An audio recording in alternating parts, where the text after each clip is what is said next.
Welcome. Another episode, Dr. James Beckett, Sports Card Insights. I'm here with James Good of COMC. We're going to talk about what's going on right now at COMC and their plans for 2020. Some exciting things going on there. As you know, faithful listeners know, the COMC is one of my sponsors, as well as I am a customer. I have an account there, and I enjoy the way they do things. I've had positive dealings with James and others there. So we're going to talk about COMC, try to do episodes about each of the sponsors kind of rotationally, but Beckett Media, you'll get your chance. Beckett Grading, Beckett Authentication, Rob Veras at Burbank Sports Cards, Mike Stadium Sports Cards, Mike Fruitman, they've been on, Heritage Auctions with Chris Ivey, Huggins and Scott. Bill Huggins was on a little while ago, and then Topps and Panini and Upper Deck and some of their representatives. But today we're just focusing on COMC with James Good.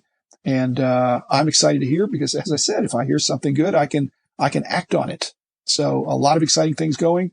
COMC continues to I won't say revise, but let's say innovate. Innovate. So tell us what you're excited about in your role at COMC, James, and welcome to the show. Thank you. Yeah. So I am the communications manager at COMC.com. And what that looks like is I handle all of our social media and our marketing and some internal communication as well between our teams. So yeah, we have quite a lot going right now. As of last week, we just announced that we're going to be doing 7-day eBay auctions. That's probably the big thing leading into 2020 that I'm most excited about and that I think a lot of our customers are most excited about. We've been asked for a long time, hey, are you ever going to roll out auctions on COMC? I know that we did a beta of them, I think it was back in 2013 or 2014. And for whatever reason, we just didn't continue it. I wasn't, in a position to understand, why we, even tested them, let alone why we did them back then. But now we are doing them. And there's a lot of excitement around it. We're currently running this early bird special. So a lot of people have submitted, within the first week of the announcement. Those are going to kick off on December 29th, all of those 7-day auctions. So yeah, we're really excited about it. Our customers are really excited about it. And I think once, the people who buy on eBay who aren't familiar with the COMC website start seeing, our large account on there, start running auctions, I think it's going to generate a lot of excitement on there as well. I agree. And they're 7-day, they're 99-cent minimum bid, I think. And you're are you limiting it to cards that should go for 25 or more, or are you just letting people put in whatever they want to put in? So we've made it explicitly clear and we've offered recommendations that, we don't recommend using the service for any cards that won't sell for $25 or more.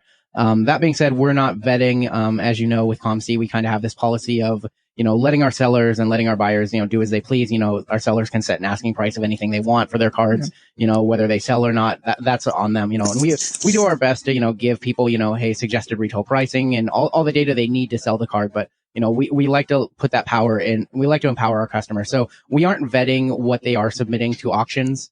So there's a very good chance that some of those cards are going to be under $25. And that's something, all we can do is say, hey, this is the price point that we recommend. But on the flip side, I have taken a look and seen some of the cards that have been submitted so far, and there are some absolutely good cards in there. So it'll be a very, very interesting run of first auctions.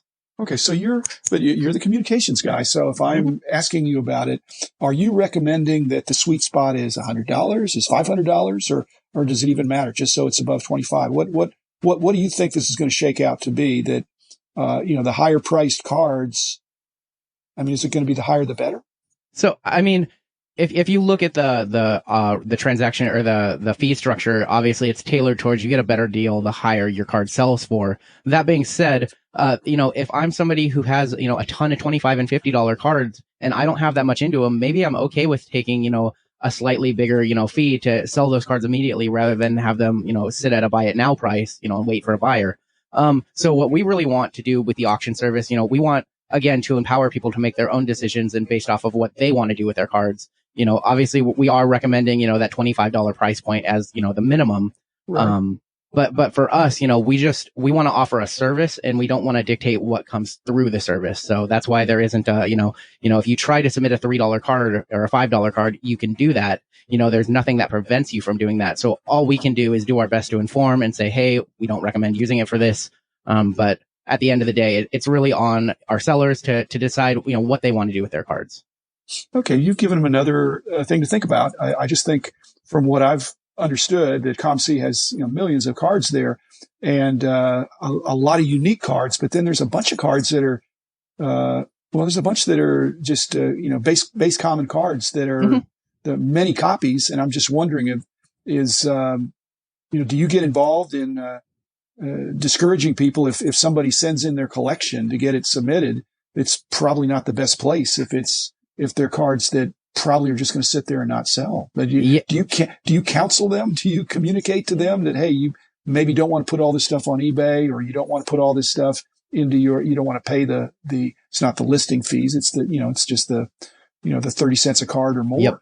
Yeah, so we absolutely used to do that. So in the past, it was kind of we'll take all kind of, it would send us everything. And because we've grown to the size that we are, and because at some point the supply exceeds demand for, base cards and veteran base and, non-numbered serial cards and non-rookie cards and things like that, we do actively discourage that. We actively discourage that people don't send in cards that will sell for $1 or less.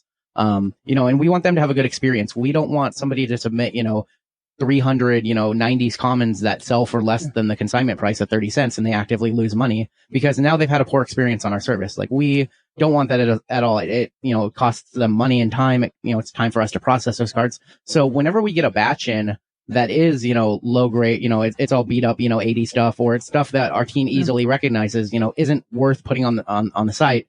They usually bring it to the attention of our customer service team, and our customer service team will shoot that consignor an email and say, hey, do you really want to do this? And this is why you should consider not submitting or consigning these cards. Right.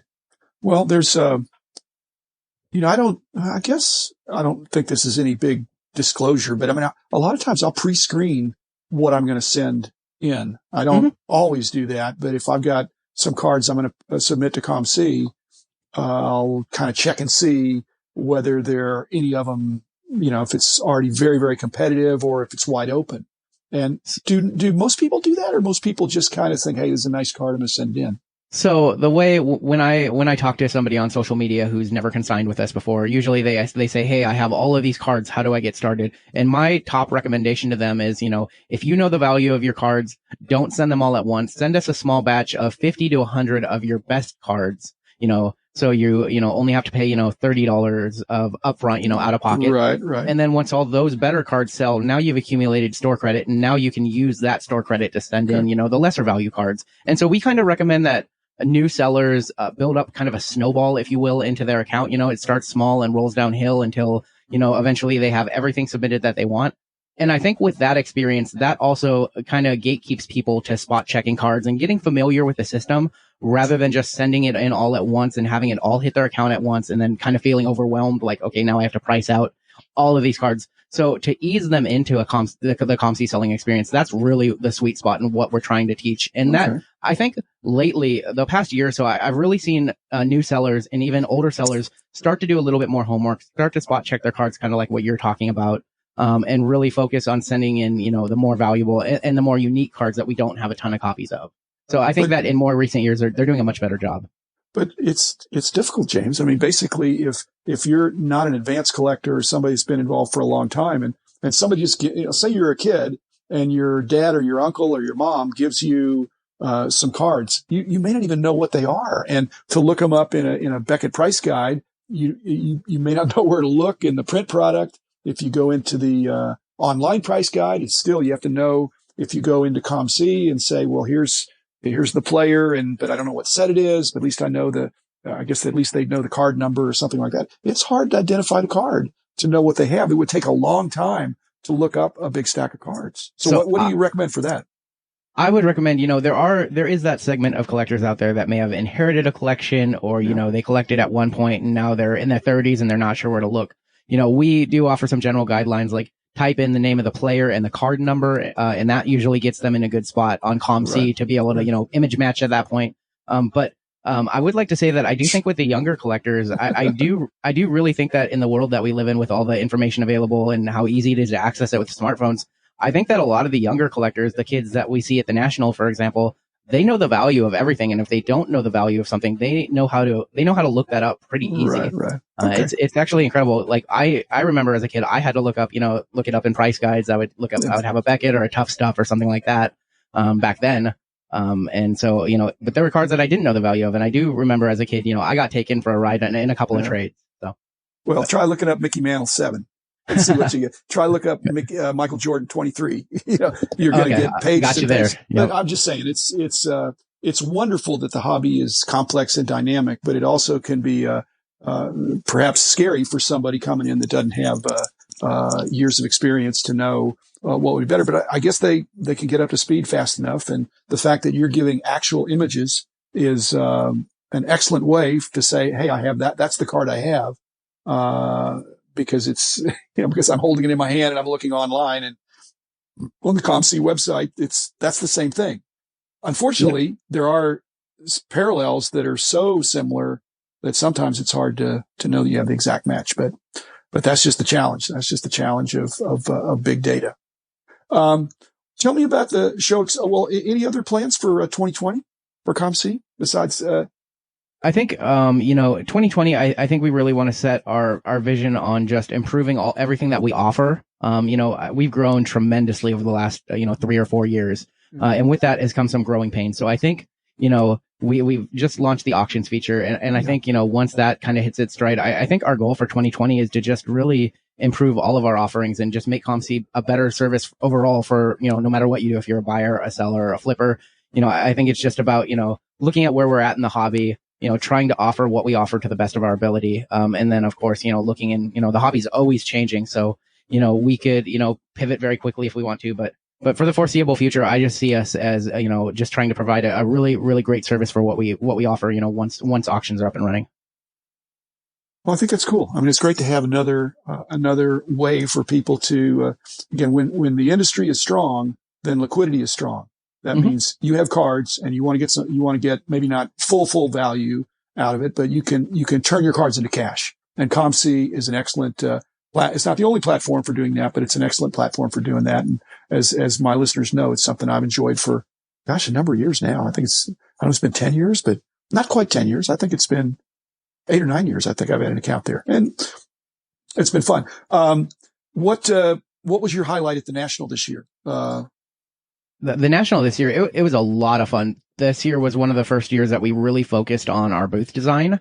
And so we had a giant hanging banner above our booth, or a giant kind of like, I can't remember the name of it, like the 4-sided, high up above the booth, to kind of really stand out and be visible from a long distance. And so for me, it was the whole process of, I personally designed that, and then watched it get delivered and set up. So seeing that get set up for the first time was very cool. For me, it's just always meeting people and putting faces to names that I see online, whether it's a Twitter handle or an email address. That's always a highlight. I think this National was pretty cool because I'm a big fan of Gary Vaynerchuk, Gary V, and his position in the hobby. So I think it was really cool just to see him out on the floor buying and selling like a normal, like an everyday collector, and he, with all of his business ventures, he certainly doesn't need to do that. So for me, that kind of showed through. Is like, this is something that he actually cares about for him to spend 4 days out here on the floor. And then of course, just seeing my friends in the hobby. I always say that, that's better than any card I could buy, at the National. Is just seeing it all, everybody, and kind of having that kind of yearly get together. James, that's a great note to end on. I think the National was very positive, and Gary V and James Good and Jim Beckett, we're all just kind of big kids that, are enjoying a hobby that's, kind of turned into an industry, but it's still an awful lot of fun and can be rewarding for people who know how to work it. And COMC has been a great contributor to my enjoyment of the hobby. Thanks for your part in that, James. Thanks, listeners, for listening today. We'll be back again tomorrow with another episode, and I'll be back with James one of these days because there's more stuff brewing at COMC. And again, thanks everybody. See you tomorrow.